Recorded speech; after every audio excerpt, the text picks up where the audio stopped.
estava na casa dos meus pais. E minha mãe, com aquela mania irritante de idolatrar minha irmã Júlia, tinha insistido que fôssemos jantar juntos para resolver nossos problemas. Ela nunca foi imparcial, e aquela reunião foi o ápice da humilhação. Tomás estava lá, ao lado de Júlia, como se eu nunca tivesse existido. Ele sequer olhava para mim, mas Júlia fazia questão de me observar com um sorriso complacente, como se ela estivesse acima de tudo. Clara, você precisa entender que as coisas mudaram, Júlia disse, enquanto mexia a colher na xícara de café, como se fosse a coisa mais normal do mundo roubar o marido da irmã. Mudaram para você, Júlia.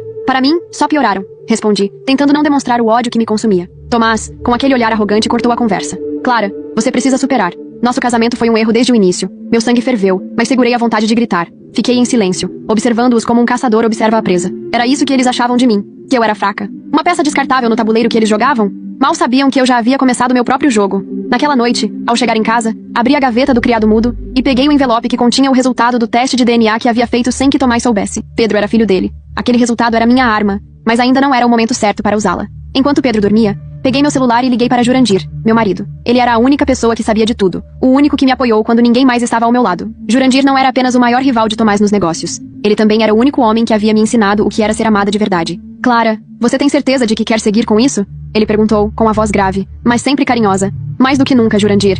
Eles precisam aprender que tudo tem consequência. Jurandir sabia ser implacável. Ele havia construído seu império do zero e estava disposto a usar seus recursos para me ajudar a reverter o jogo. Naquela noite discutimos cada detalhe do plano, desde o impacto que a revelação teria até como usaríamos isso para desestabilizar Tomás e Júlia. Na manhã seguinte, um jornalista amigo de Jurandir entrou em contato comigo. Ele tinha algo que poderia ser útil. Uma série de mensagens entre Tomás e Júlia, provando que eles conspiraram para se livrar de mim antes mesmo do divórcio. Eles estavam juntos o tempo todo, planejando a separação e tentando me fazer acreditar que tudo era um simples fim de contrato. Clara, isso é só o começo, disse Jurandir, enquanto me entregava os documentos. Temos muito mais a descobrir. Naquela tarde, algo surpreendente aconteceu. Uma ligação inesperada de minha mãe me pegou de surpresa. Clara, precisamos conversar. Sobre o Pedro. A voz dela estava estranha, e senti um calafrio. Minha mãe sabia de algo, e isso poderia mudar tudo. Mal sabia eu que aquela conversa seria o início de uma reviravolta que ninguém poderia prever. A ligação da minha mãe mexeu comigo de uma forma inesperada. A menção ao Pedro não era comum. Ela nunca havia mostrado grande interesse em meu filho, tratando-o quase como uma extensão de mim, e não como seu neto. Decidi ir até a casa dela naquela mesma noite.